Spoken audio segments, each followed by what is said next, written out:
Olá, queridos alunos. Aqui é a Tenente Suzana, professora de língua portuguesa do 8º ano. Vamos estudar, então, aposto e vocativo. Vamos ver as diferenças e as características. Primeiro, vamos estudar o que é aposto.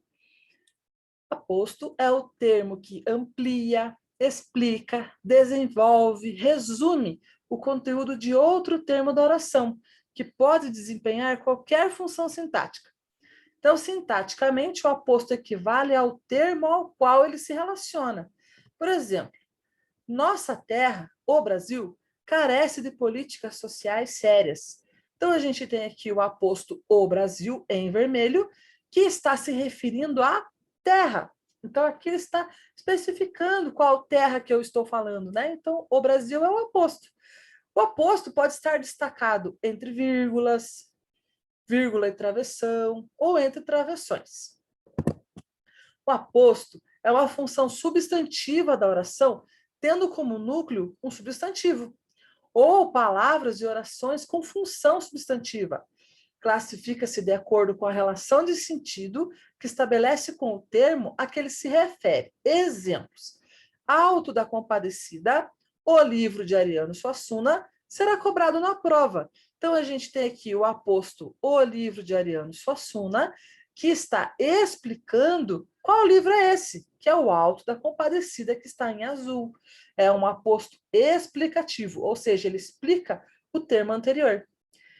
No próximo exemplo, ele pediu várias coisas: melhor salário, assistência médica e moradia. Aqui a gente tem um aposto bem extenso. É um aposto enumerativo, porque ele está enumerando o termo, a expressão anterior, várias coisas. Melhor salário, assistência médica e moradia, tudo isso que está em vermelho é um aposto, que se refere ao quê? A várias coisas. E repare que está separado por 2 pontos. Então, conforme a relação que estabelece com o termo, a gente pode classificar também.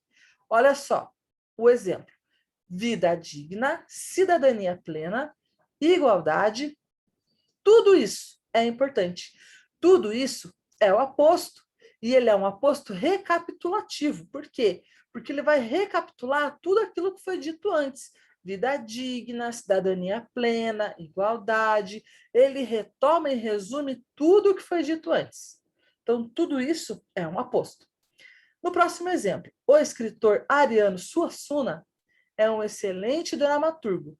Ariano Suassuna aqui é um autor, né? Ele é aposto, ele é o escritor. Então, não é qualquer escritor que eu estou me referindo. Eu estou me referindo ao Ariano Suassuna. Então, ele é um aposto especificativo, ou seja, ele está individualizando o substantivo escritor. Está explicando de qual escritor que eu estou falando. E vocativo, o que é? Vocativo é um termo isolado da oração, não sendo parte do sujeito e nem do predicado. Ele serve para chamar a atenção do interlocutor e aparece separado do restante da oração, por algum sinal de pontuação, ou seja, ele não pode ser confundido com o aposto. Exemplo de vocativo: os vocativos costumam aparecer isolados da oração por uma vírgula. É comum que estejam no início do enunciado. Exemplos: amiga, você sabe que horas são? Repare que o vocativo está em negrito. Pessoal, venha ver isso. Carlos e Letícia, já mandei pararem de conversar durante a aula. Então, aqui nós temos o vocativo separado por vírgulas no início da oração. Os vocativos também podem aparecer ao final do enunciado. Veja, você sabe que horas são, amiga? Venha ver isso, pessoal. Já mandei pararem de conversar durante a aula, Carlos e Letícia. Então, a gente tem aqui as mesmas orações, porém com o vocativo no final delas, marcados em negrito e separados por vírgula. Por que eu não posso confundir o vocativo com o sujeito? Porque o sujeito não pode ser separado por vírgulas. Em casos mais específicos, então, o vocativo pode aparecer no meio da oração, entrecortando-a. Veja esse exemplo. Você sabe, amiga, que horas são? Formação do vocativo. Então, o vocativo é um chamamento ao interlocutor. Desse modo, Ele é composto normalmente por pronomes ou por substantivos, acompanhados ou não de algumas extensões e variações. Veja, vamos começar a revisão. André, comece lendo em voz alta a pergunta. Aqui, o vocativo é formado pelo substantivo próprio André. Ele está no início da frase, da oração, e ele está separado por 2 pontos.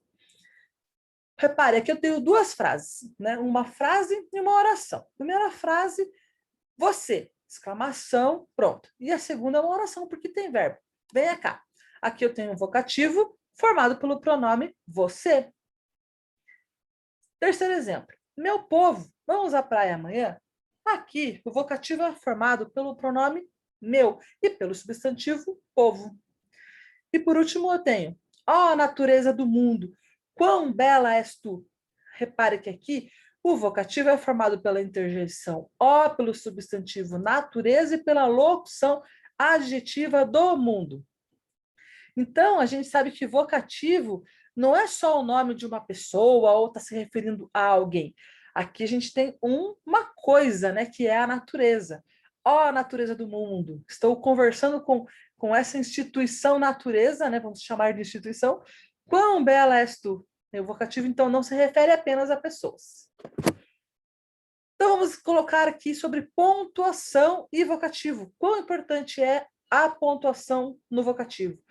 Veja que a pontuação é essencial para indicar o vocativo, pois ela ajuda a definir a entonação na leitura. A vírgula é a mais usada para separar o vocativo, mas outras pontuações podem ser usadas como visto nos exemplos acima, com exclamação, 2 pontos ou reticências. Sem pontuação, então, não é possível isolar o vocativo da oração, fazendo com que o enunciado fique ambíguo. Como é que fica? Heitor, meu amigo, é a pessoa indicada para te ajudar. Heitor, meu amigo, é a pessoa indicada para te ajudar. Vamos ver qual que é a diferença aqui, ó. No primeiro caso, o termo entre vírgulas, meu amigo, é a pessoa com quem se fala. Então, eu estou aqui na frente do meu amigo, e daí eu falo assim, Heitor, meu amigo, é a pessoa indicada para te ajudar. Entende? Eu estou me referindo a essa pessoa com quem eu estou conversando. Né? É como se fosse assim, Heitor é a pessoa indicada para te ajudar. E eu estou falando meu amigo para chamar a atenção dessa pessoa com quem eu estou falando. No segundo exemplo, ó, Heitor, meu amigo é a pessoa indicada para te ajudar. Eu estou na frente de quem? Do Heitor, né? E eu estou falando que o meu amigo é a pessoa indicada para ajudá-lo. Então, sobre o amigo, meu amigo é a pessoa indicada para ajudar, e o Heitor está na minha frente. Então, repare que aqui a gente não pode confundir aposto e vocativo, porque depende não só da pontuação, mas também da semântica, do que eu estou querendo dizer na frase. Pessoal, em caso de dúvidas, entre em contato conosco via fórum ou e-mail de turma. Até mais, pessoal. Tchau, tchau.